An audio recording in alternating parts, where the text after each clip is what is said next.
नाम है पवन, हमें कोई कंफ्यूजन नहीं है, किसी पत्रकार को कोई कंफ्यूजन नहीं, किसी एनालिस्ट को कोई कंफ्यूजन नहीं और किसी एंकर को भी कोई कंफ्यूजन नहीं। नाम तो शुभेंदु अधिकारी ही है, लेकिन जब हम उसके बाद की पूरी कैबिनेट की तस्वीर देखते हैं तो क्या उसमें दिलीप घोष होंगे, क्या उसमें अग्निमित्रा पॉल होंगी, क्या उसमें कलिता माझी जैसे चेहरे भी होंगे, रत्ना देवनाथ जैसे चेहरे भी होंगे?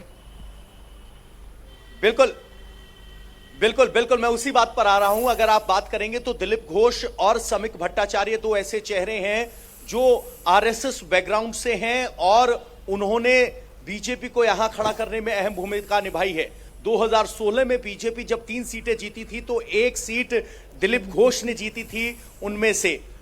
तो कुल मिलाकर रत्ना देवनाथ जो आरजीकर की बेटी थी, उसकी मां है, उनको कैबिनेट मंत्रिमंडल में जगह मिल सकती है, इस बात की जानकारी हमें मिली है। इसके अलावा यहां उत्तरपाड़ा से एनएसजी एक्स एनएसजी कमांडो हैं, उनकी एक भूमिका हो सकती है। मानिक तल्ला से एक विधायक हैं, उनकी एक भूमिका है। अग्निमित्रा पॉल को डिप्टी सीएम के तौर पर यहां हमें सुगबुगाहट सुनाई दे रही है। हालांकि ये सब आकलन है यहां की सुगबुगाहट के आधार पर, लेकिन आज शाम तक किस तरह का स्ट्रक्चर होगा, 1 सीएम 2 डिप्टी सीएम, इस बात की जानकारी हमें मिल रही है और वो पूरा स्ट्रक्चर यहां आज शाम तक क्लियर हो जाएगा। आप लगातार नजर बनाए रखें और दोपहर 3 बजे का वक्त तो बहुत ही महत्वपूर्ण होने जा रहा है जब ये पूरी बैठक शुरू होगी और आज दिन भर आपसे हम वहां से इनपुट लेते रहेंगे। फिलहाल बहुत शुक्रिया पवन आपका। अभी शुभेंदु अधिकारी तो बंगाल के नए मुख्यमंत्री होंगे, ये तो तय है, लेकिन बीजेपी का ट्रेंड एक मुख्यमंत्री के साथ 2 डिप्टी सीएम बनाने का रहा है। ऐसे बंगाल में 2 डिप्टी सीएम कौन हो सकते हैं? क्या एक महिला उप मुख्यमंत्री होंगी? क्योंकि बंगाल में इस बार आधी आबादी ने बीजेपी को जमकर आशीर्वाद दिया।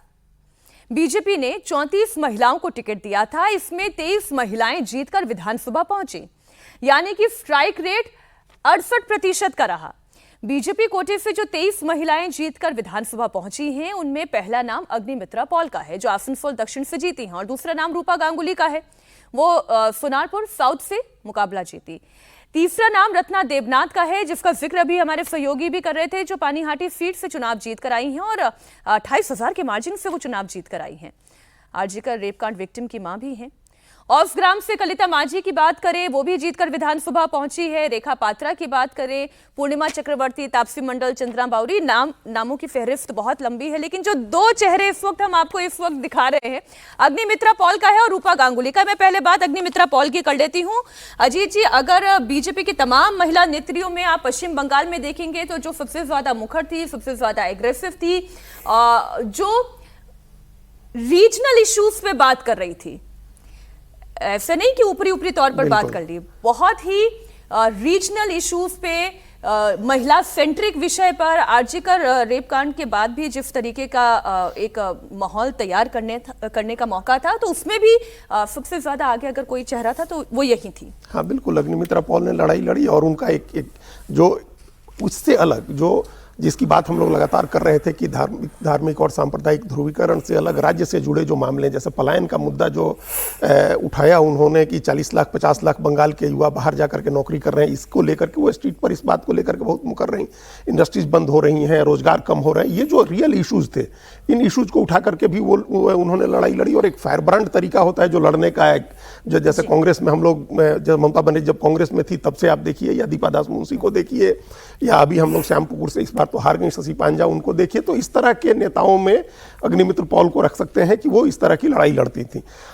आप बीजेपी के इस स्कीम को समझिए, जिस स्कीम से वो डिप्टी सीएम चुनती है, वहां अभी सिर्फ रीजन नहीं चलता है, वहां कास्ट का ध्यान रखना होगा कि किस कास्ट का मुख्यमंत्री होगा, उससे इतर कास्ट के लोगों को एडजस्ट करने के लिए 2 मुख्यमंत्री बनाएंगे। आप देखिए राजस्थान में ब्राह्मण मुख्यमंत्री बनाया तो उस साथ में एक दलित उप मुख्यमंत्री भी बनाया, एक फिर दलित खोजते हैं, फिर महिला खोजते हैं, जहां आदिवासी मुख्यमंत्री बनाया छत्तीसगढ़ में, वहां एक ब्राह्मण को भी बनाया।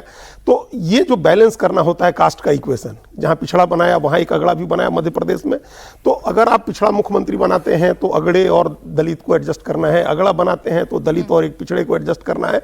तो ये जो कास्ट का कॉम्बिनेशन होता है, ये पॉलिटिकल कंपल्सन होता है हर पार्टी के साथ। सर, आप ये कास्ट कॉम्बिनेशन की बात करें, मैं तो कह रहा हूं पहला कंपल्शन महिलाओं को प्रतिनिधित्व देने की बात है ना। आज अखिलेश यादव भी, अगर अमिताभ जी बात कर रहे हैं कि आप महिला को मुख्यमंत्री तक पहुंचाएंगे या नहीं पहुंचाएंगे, डिप्टी सीएम बनाएंगे या नहीं बनाएंगे, तो अग्निमित्रा पॉल वो एक नाम हो सकता है। लेकिन अगर उनका नाम होता है तो मैं दिलीप घोष की बात करूं, दिलीप घोष भी तो इतने सीनियर लीडर हैं, क्या उन्हें उप मुख्यमंत्री बनाया जा सकता है? और अगर उन्हें उप मुख्यमंत्री बनाया जाता है तो उनकी इक्वेशन शुभेंदु अधिकारी के साथ क्या है वो भी हम जानते हैं। नहीं, देखिए, जैसे जब मुख्यमंत्री या उप मुख्यमंत्री या कोई कैबिनेट बनाया जाता है, या मान लेते हैं कि आप कल को किसी राज्य का मुख्यमंत्री बन जाती हैं, भगवान करे बन जाए, तो कैसे आप डिसाइड करेंगी? बताइए कि मुझे अपनी कैबिनेट तैयार करनी है।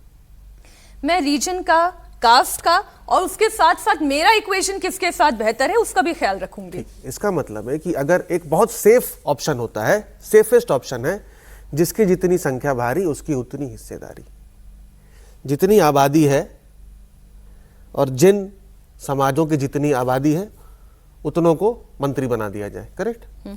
बट बीजेपी में कोई भी मुस्लिम समाज का मुख्य एमएलए जीत करके नहीं आया है, तो 27% ऑलमोस्ट जो पोजीशन है वो खाली हो गई।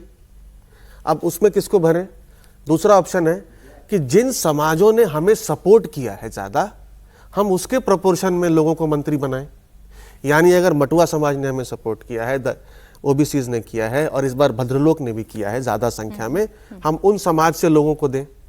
दूसरी बात यह भी लॉजिकल है, क्योंकि जिस समाज का वोट ही नहीं मिला उसको रिप्रेजेंटेशन कैसे दें, या फिर हमारे पास एमएलए ही नहीं है, मान लेते हैं बीजेपी के पास। तीसरा आ जाता है कि भाई क्षेत्र, जिस क्षेत्र की संख्या ज़्यादा है, जैसे प्रेसिडेंसी 108 सीटें हैं, सबसे भारी संख्या है प्रेसिडेंसी की।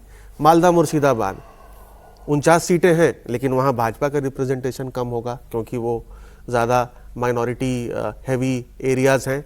तो या तो सांख्यिक आबादी के हिसाब से, लेकिन वो चलेगा नहीं बिकॉज उसमें लॉजिकल डिस्क्रिपेंसी है, या तो जिस मात्रा में आपको सपोर्ट मिला है अलग अलग समाजों से, या तो जिन क्षेत्रों से समाज मिला है, और उसमें जेंडर और कास्ट आ जाता है।